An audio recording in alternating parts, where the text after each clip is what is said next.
Howdy all howdy, welcome to One for the Books. I'm Sandy Broadwell, and today we're going to be doing the Reddit r/fantasy bingo card for the past year. Every year on r/fantasy, there is a bingo card that is published, and each square is a different reading prompt, and it runs from April 1st to March 31st.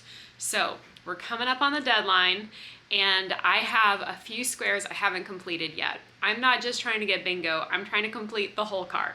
So let's go through the prompts. I'll share what I've already read that fit the prompts this year, and then we'll dive into the reading vlog portion where I try to finish out the card.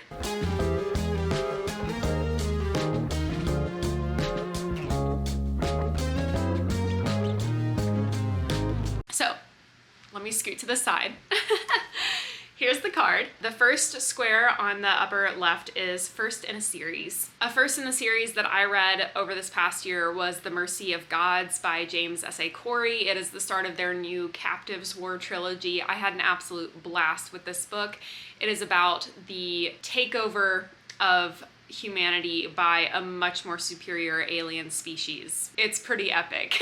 I'm really excited for book 2. I also read a short story novella in this world called Live Suit last month, and it was also really, really good. The second square is an alliterative title, and so for that one I chose The Book That Broke the World by Mark Lawrence. This is the second book in the library trilogy. I didn't love it as much as the first one, but I still had a really great time. This series is about an infinite library and the wars that go on between these various species trying to control the library. It centers specifically on two different characters in the first book, and then in this book, the second book, some additional characters are introduced, and you have to figure out how their stories tie in with the stories of the characters from the first book. This third prompt was Under the Surface, and for this one I read 20,000 Leagues Under the Sea by Jules Verne.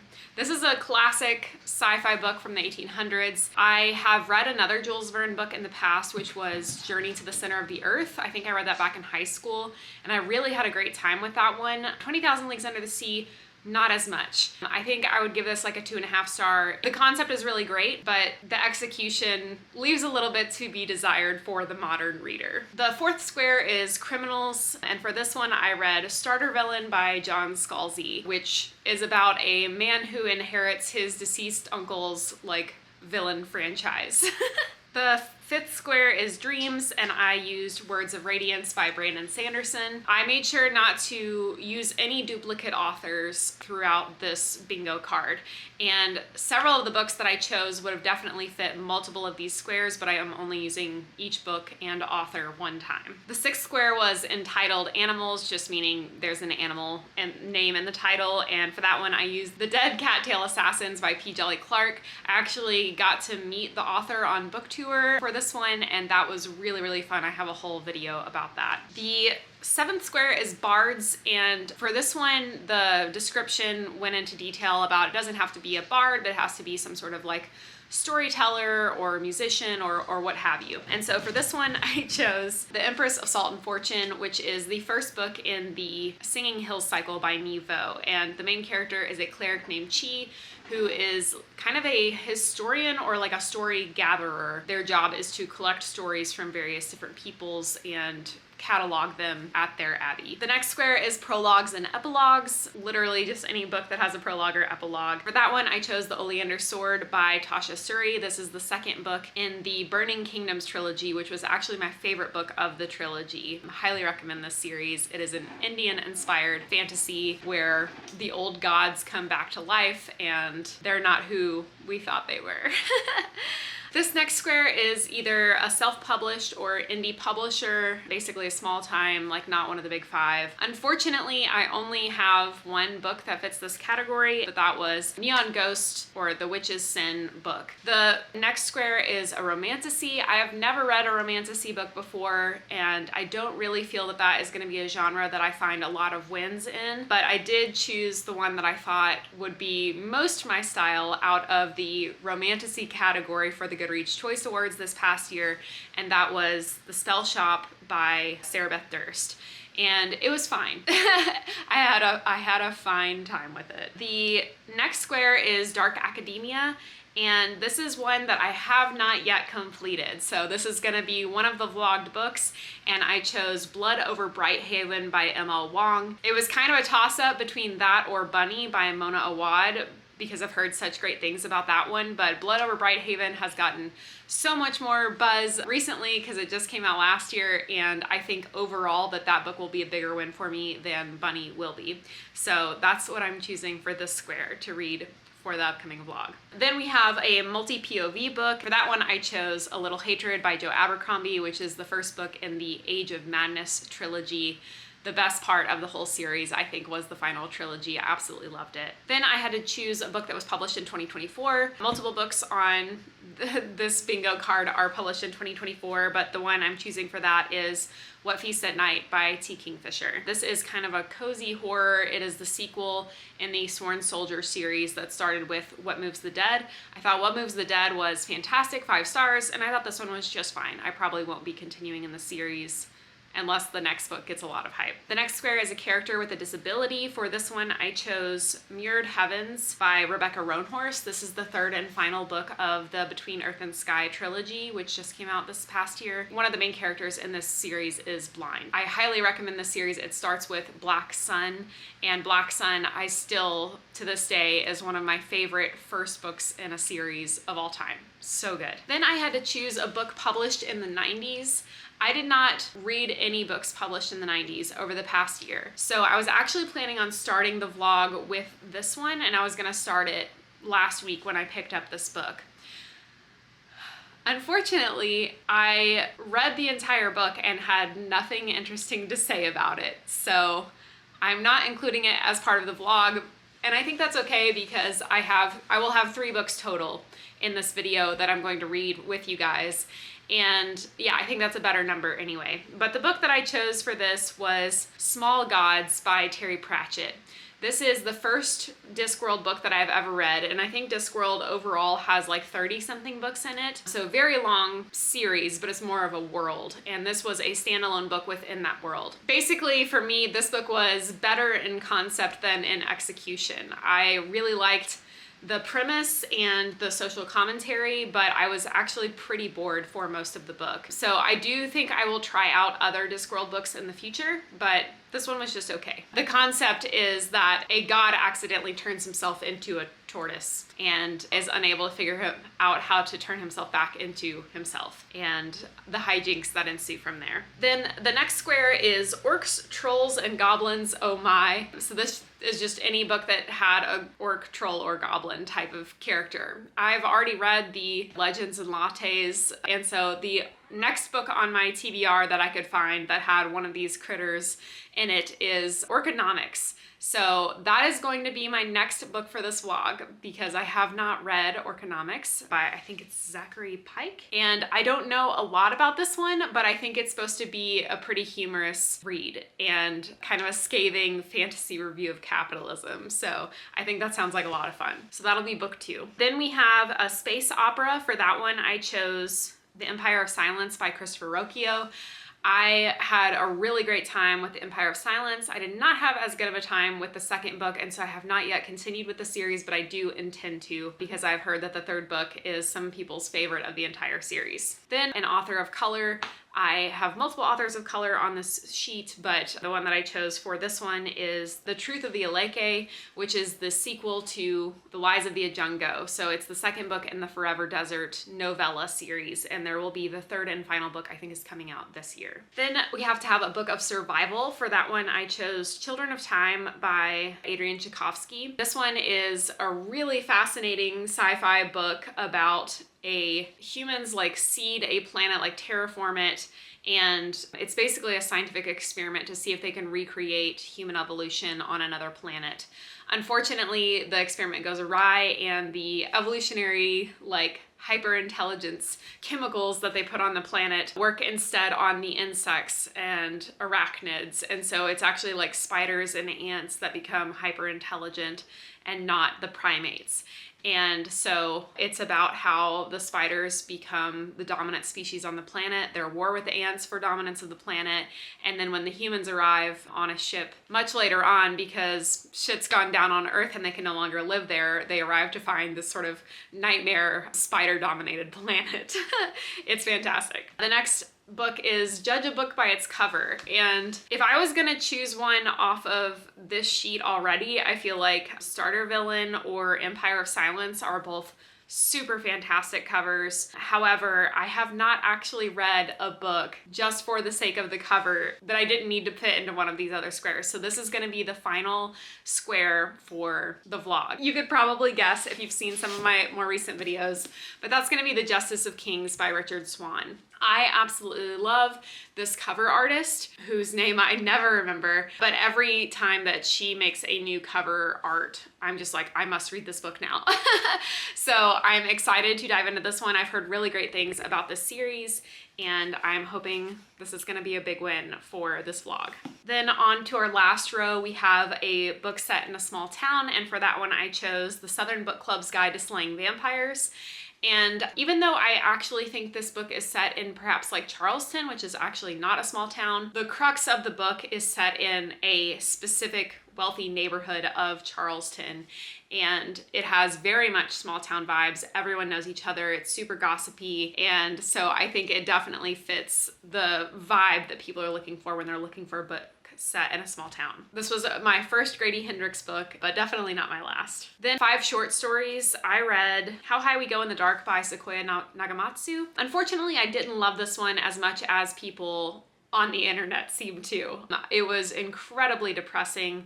It was a book about death, and all of the stories sort of tied together, sort of don't. It was just so depressing that I like had an existential cry in the middle of the book and considered DNFing it. So it wasn't a huge win for me, but the writing was very beautiful, and I understand why other people like it so much. The next square is Eldritch Creatures, and I don't think I actually read any specific books that were based around eldritch creatures, but I did read a nonfiction book called Writing Monsters, which is like a Writer's Digest writing guide, and it had within it an entire short story. It's an H.P. Lovecraft short story about an eldritch creature fully contained within the book about writing, where it breaks down like different writing principles that were used in the book and how the monster was so effective. So that was a full short story that I read with an eldritch creature. And then reference materials, the next square is just like, does it have like a glossary or like, yeah, maps or whatever, something for you to like flip back and forth in the book as you're reading it to reference. So for that one, I chose The Bear and the Nightingale by Catherine Arden, and that one did have a glossary of like Russian terms and Russian folklore creatures and things like that in the back. And then finally, a book club or read-along read that's specifically referencing the Reddit book club, the Reddit Fantasy Book Club, and so it has to be a book off of their giant spreadsheet of books that they've read in their book club over the years. And so for that one, I chose The Grace of Kings by Kin Liu. So these are all books that I've read over the past year, since April 1st of 2024 till now. So the 3 books for this vlog are going to be Blood Over Brighthaven, Orconomics, and The Justice of Kings. Now that you've been introduced to the entire bingo card, I have decided to start this vlog today because Blood Over Brighthaven by M.L. Wong just became available from my library hold on Libby. So I started the book this morning. I got about 5% of the way in, and I already almost cried. Like literally like 3% of the way into the book, I was like, what is happening? I don't think I've ever felt so emotionally invested so quickly in a story. I am already in love with the writing.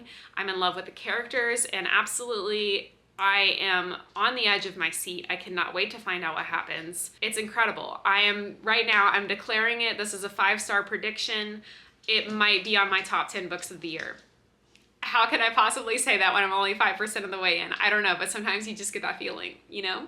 I've got that feeling right now. So the plan is, yeah, I'm gonna read Blood Over Brighthaven first, and then I will pick this one up either next or depending on if I can get my hands on Orconomics. I always try to read my library holds first in case other people want to check them out or want to read them, and Blood Over Brighthaven definitely has a lot of other people in the wait line. So that's my priority read right now. So Blood Over Brighthaven, as you saw, fulfills the dark academia option for this vlog for this bingo card. It's about a woman who wants to become the first ever female mage in the society. And I understand that there's a lot of like structural inequality that prevents women from rising to this level. So that's pretty much all I knew about the premise, other than I've heard people raving about how much they love this book and this author in general. This is the same author that wrote The Sword of Kaigen, which I have not read yet, but I've also heard really, really amazing things about. Just based on the first 5% that I've read already, I'm positive I will be picking up Sword of Kaigen at some point in the future, regardless how the rest of this book goes, because I just think her writing is fantastic. So far I've read like a chapter and a half. I have not even finished chapter 2 yet. In the first chapter, there is a group of people who are fleeing through this wintry wood, and they're trying to get to the city that is magically protected from not only winter, but also these like terrifying creatures that you can't really see called the Blight. And when they attack, they literally like disintegrate a person down to just like bones and clothes. And it's truly horrifying. They make a run for it to get to the city, and by the time they get there, most of the people who were left in their tribe succumb to the Blight. It's horrifying. It's so sad.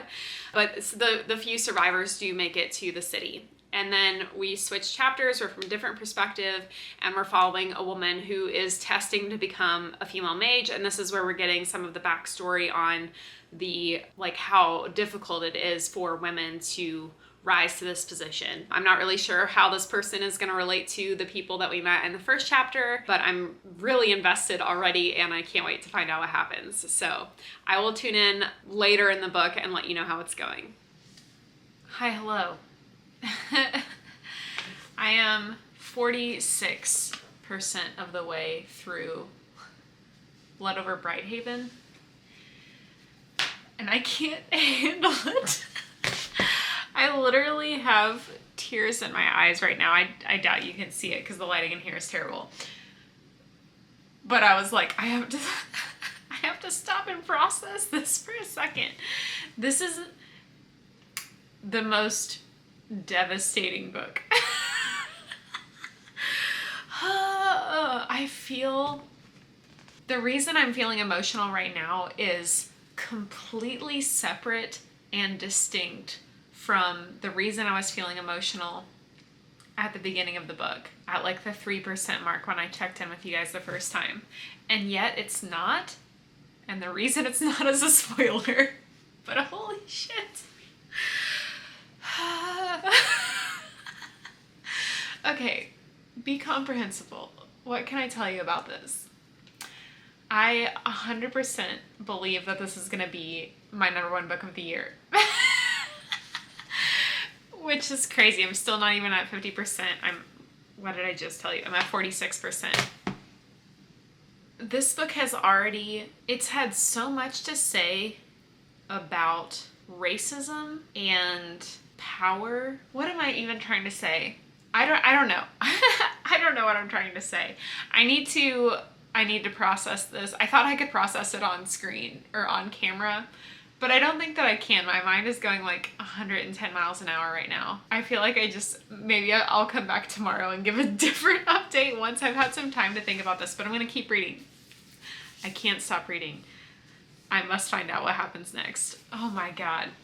I feel so many things reading this book, and I'm so devastated. This is so good. This is so good. Wow. Wow. Wow. Okay, to give a really brief summary, the main character in this book, her name is Sciona. It's Sciona. She is part of the ruling class, I guess, of people, and they live in kind of a magically protected city. And she, I think in the second chapter, she is like testing to become the first ever female high mage. And they only give a woman a chance to do so every 10 years. So if she screws this up, then like another woman's not going to get the chance for another 10 years. So there's a lot of pressure. I don't think it's a spoiler to say she does become the first female high mage, and it is not what she expected. And at this point in the book, her assistant, her lab assistant, is a man named Tommel, who is a indigenous person that we met in chapter 1. They have been racing together to make a scientific discovery for the betterment of the city, is what they believe. And they've made a huge scientific breakthrough, and it has absolutely just shattered the world. It has shattered me. It has shattered both of them. It's devastating. I'm devastated. You're devastated. We're all devastated. Oh my God. Okay, that's all I have to say, I guess. I'm not. I'm not. Oh, I'm so sad. And I can't wait to find out what happens next. So I'm going to read some more and I'll talk to you later. All right, my friends. It is time to talk about how this vlog completely fell apart. Ugh, I'm so sad about this. It has been weeks since the last clip, which I know you guys just saw like a second ago, but oh yowza. I had footage of my wrap up of Blood Over Brighthaven, and I had all of my footage about the Justice of Kings corrupted. It all got corrupted. A major snafu that broke my heart, honestly, because I had a lot of really good things to say, and I have no idea what I said. I don't make notes usually. I'm pretty off the cuff when I'm doing vlogs, at least, and so all of that is gone. And then I was just like too disheartened to vlog Orconomics because I was like, what is even the point? This vlog is dead. This vlog is dead, but I did read all 3 of the books. So this is just now a sit down video. I'm so sorry that I said it was gonna be a vlog and now it's not. I'm very sad about it. But that's okay, because I have great books to talk about. So I did make some notes because it has been a while. I did just finish Orconomics yesterday, but it has been a while since I read Blood Over Brighthaven or The Justice of the Kings. So yeah, I made some notes to refresh myself, and let's get into it. Let's wrap up Blood Over Brighthaven to start. Yes, the excitement, the emotion, everything that came across in the first couple of clips absolutely held up through the entire book. Blood Over Brighthaven is without a doubt gonna be in like my top 10 books of the year. It is one of my new favorite books of all time, like literally of all time. I love this book. I want to shout about it from the rooftops. So in Blood Over Brighthaven, some things that I wanted to mention that I didn't talk about in the other clips was the magic system in this book is really unique. It is kind of like how I imagine coding in our modern society. They have like these really cool computers that are called like spellographs, and they like type out different formulas that like create the magic that they want to do. And yeah, I think that if you're into coding or computers, that you would find this even more fascinating than I did as someone who's not into that. I think I mentioned in the last clip that Sayana and Tommel make this crazy scientific breakthrough, and it completely shatters everything that they knew, or at least everything that Sayana knew as a like privileged person in society, and it reveals some very ugly truths about her culture. At that point, she has to figure out how to reconcile these like deeply ingrained beliefs that she holds with these facts that she has discovered. Basically, at that point, her choice is to ignore what she has learned and kind of remain status quo, or to reveal what she's learned and completely upend society, to completely upend like her way of life, to probably destroy all of the professional relationships that she's built, all of the work that she's done her entire life, to let her have this amazing career as a high mage, and just like her personal relationships with her family and her mentors and everyone that is a part of the society with her. She has to decide like what to do with this information basically, but there's only one right option, but that option will destroy everything that she's worked for. So it's just, there's so much angst, I think, built into that sort of premise.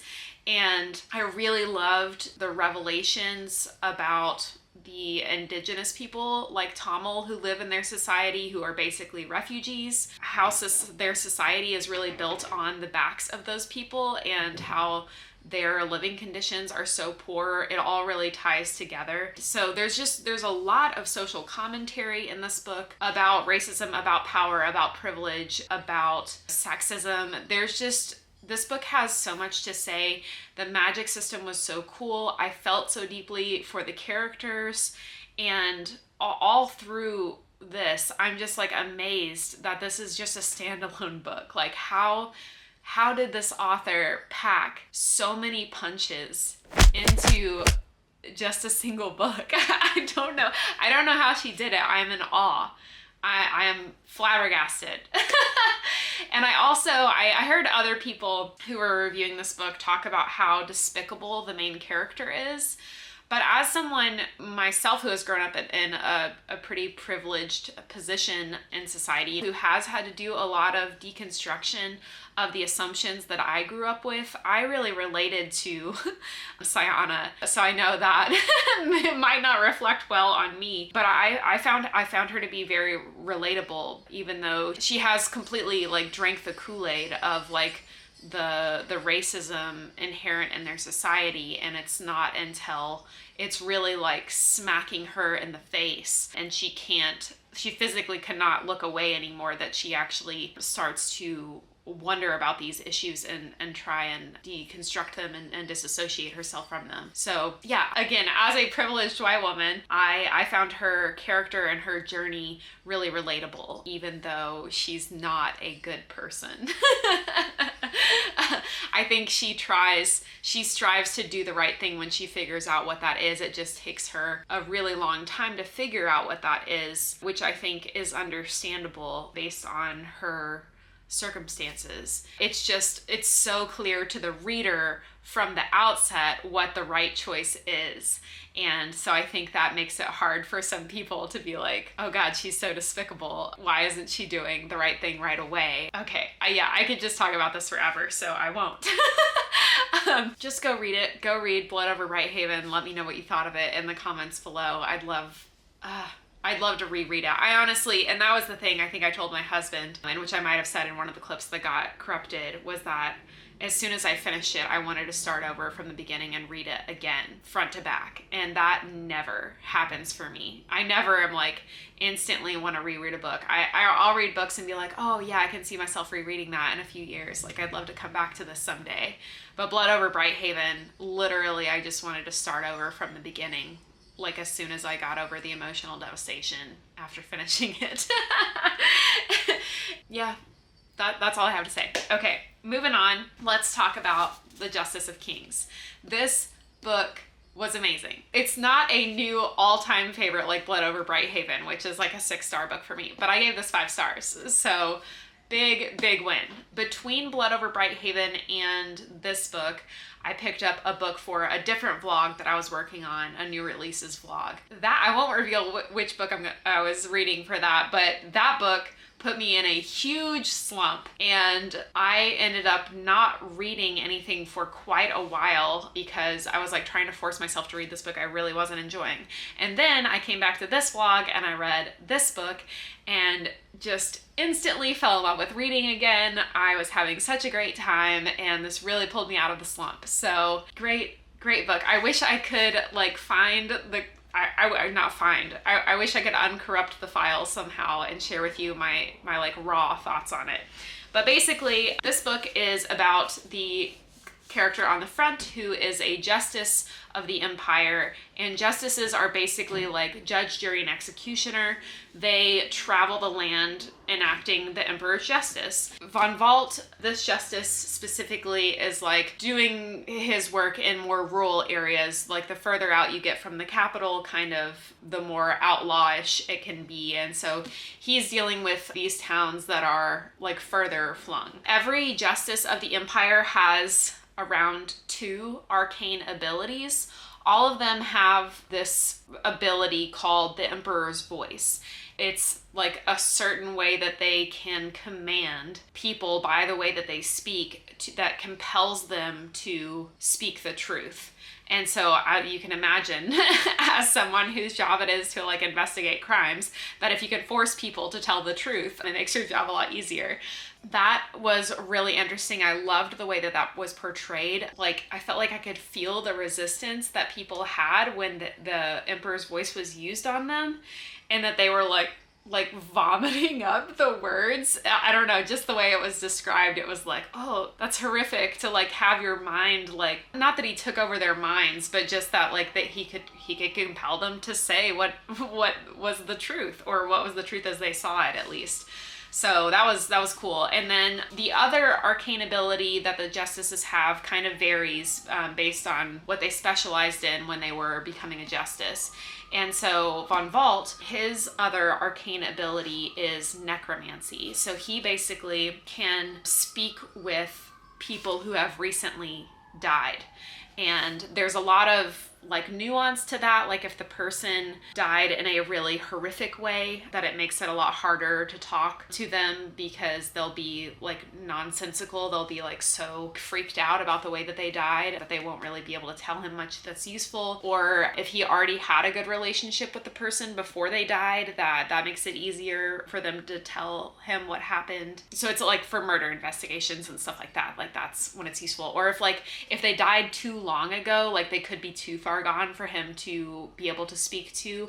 But it's very, very unsettling. The one like necromantic experience that we get to see as the readers it's awful. Like it truly is so foreign and alien that the other characters in the story that have to witness it are just like traumatized by it. And I loved the way that that was expressed in the story. There's only one other justice I think that we get to meet in the book, and that justice, she does not have necromancy, but she has the ability to speak with animals, which I thought was really, really cool. So Von Valt, the justice, he like travels around and he has 2 assistants. He has Helena, who is his clerk that like writes down and keeps records of like all the justice that they enact and sends reports back to the empire. And then he has another man that travels with them who's basically like his enforcer, or like his muscle if things get hairy. And actually the entire story is told from Helena's perspective. Helena is the clerk. And I think in this book she's like 19 or something. She's very young. She started working for Von Valt when she was only 17. So they have a really interesting sort of relationship dynamic. But Von Valt wants to train her to become a justice eventually after, she apprentices under him for many years. And she's not really sure if that's what she wants or not. And that's like part of the story in this book, is her trying to decide, is this really the life that I want for myself, or do I want to like be happy? Essentially, like, do I want to like try and get married and have a normal life, which is obviously not going to be an option if she becomes a justice. But because the whole thing is told from Helena, it's also told in like a past tense. Like Helena is reflecting back on these events that happened years and years ago. And so you get the impression that Helena is like an older woman who's reflecting back on these events that happened in her youth, which were extremely significant. And I think the significance of these events is really not to be revealed until the next few books, but just the way that it's told, and because she obviously knows what's going to happen, she kind of keeps dropping these little hints of like what's to come and like foreshadowing bad things to come, which I just like totally was eating up the writing in this for that reason. I don't even think I've talked about the premise yet, but basically the premise of this book, or like the plot, is that there is a noblewoman that is murdered, and they are investigating the murder is kind of the main like plot A that's happening. But plot B is they're hearing rumors as they're traveling around that things are afoot and possibly the empire is becoming unraveled, like this power of governance that everyone, at least that Justice von Valt and the people who follow him have believed so deeply in, might be being undermined at the Capitol. And that is allowing these kind of religious factions to rise up and to take power. And this religious order believes that they should be the ones that have access to these arcane powers that only the justices have in the society, because apparently prior to the rise of the empire, more than just the justices were able to do these things. And so this religious order believes that these are the powers of God or bestowed by God or something, and that they should be the ones that have access to it. And so they're basically, it sounds like trying to like break up the empire. And so this system of justice, which is, you know, the law and order of the entire empire, is being undermined. And because the empire is becoming unraveled, this is what von Valt has based his entire life and his entire moral code upon. And so when things start to fall apart, his moral code starts to crumble along with it. And so that's kind of what's hinted at towards the end of the story. And basically at the end of the book, they've decided, well, you know, once they wrap up the mystery, the murder thing that they were investigating, that they need to get back to the Capitol and figure out what's really going on. But obviously bigger things afoot to come. And I flew through this. I cannot wait to read the next two books in the series. I didn't even want to pick up Orconomics. I just wanted to finish this series because I'm so invested. But I was like, the deadline for the Reddit bingo is like right around the corner. So I really needed to get to Orconomics first so that I made sure I hit all of the books within the year. So I have not continued in the series yet, but I am hoping to do so within the next couple of weeks. Very excited to get back to the Empire of the Wolf. So, Orconomics by J. Zachary Pike is book one of the Dark Prophets saga. I don't think when I picked this out for Reddit bingo that I realized that it was the start of a series. I think I thought this was a standalone, but it is what it is. I did learn that it is self-published, so that's cool. I didn't realize that it was self-published when I chose it. And also, I feel like I should get bonus points because the Reddit bingo square that this fulfills is called Orcs, Goblins, and Trolls Oh My. And this has orcs, goblins, and trolls in it. Also like ogres and all sorts of other things. So these creatures in this world are called the Shadowkin. Shadowkin are just generally considered evil as like standard like fantasy races. And if they want to not be considered evil anymore, then they have to get their non-combatant papers to become NPCs, which is just hilarious because in like D&D or video games, NPCs is like non-player characters, like the computer generated characters or like the characters that are controlled by the DM instead of the players at the table. So there's just a lot of funny kind of turns of phrase throughout this book that I really enjoyed. Yeah, speaking of clever turns of phrase, I had some highlighted stuff that I thought would be fun to share with you, just like two different sentences to kind of display what the reading experience in this book was like. So the first one says, Johann was the kind of physical specimen that inspires sculptors, clad in the kind of cutting-edge gear that inspires bankruptcy. Which I just thought was really funny. And then like later in the same chapter, there was a sentence that said, he was the sort of rural soul who had more fingers than teeth, and he was missing several fingers. So again, this is a very humorous book. It's satire. It's sort of like a D&D campaign style romp set in, again, a very classic fantasy world with classic fantasy races. But it does that for very specific reasons. Again, a satire that is really trying to take down the inherent racism in those classic fantasy worlds by assuming that these like Shadowkin species are inherently evil, and also just poking fun at capitalism and how toxic it is. And so the way that it does this is, again, in a very D&D style way. There's like a heroes guild that controls all the professional heroes and, you know, make sure that justice is done, quote unquote. And so the Heroes Guild like gets a cut of everybody's loot if you're a professional hero. And then of course the banks have to take a cut of the heroes' loot and that sort of thing. So the main character in this book is a dwarf named Gorm Ingerson, and he was a professional hero in the Heroes Guild up until about 20 years ago when he ran away from a fight and was branded a coward and kicked out of the Heroes Guild. And since then he's been having a bit of a rough time. But there is like a religious zealot that wants to pull together a party to fulfill this prophecy that he has in his like religious cult. And so the Heroes Guild basically tell them that if you take up this quest of this religious zealot and succeed, we'll restore all of your papers and you can like rejoin the Heroes Guild and be the renowned like hero that you were 20 years ago. And they basically say this to everyone in the party who have like various ragtag backgrounds. And basically that this quest that they're going to go on has like a really, really high likelihood that they're all going to die. And so that's like the only reason that this offer is even on the table, because they don't want to send any of their professional heroes to do this quest. I really enjoyed the way that the Shadowkin species characters were portrayed. There's a goblin that Gorm calls Gleebeck for the first part of the book. That actually was like my favorite character, was a very cute little goblin. And everything that Zachary Pike did in this book was clever. It wasn't super captivating read, but it was a fun romp. It was a good time. I'm giving it like 3.5 stars. I'm not rushing out to pick up the next 2 books in the trilogy, but I know that when I get around to them, if I get around to them, that they're gonna be like a fun palate cleanse.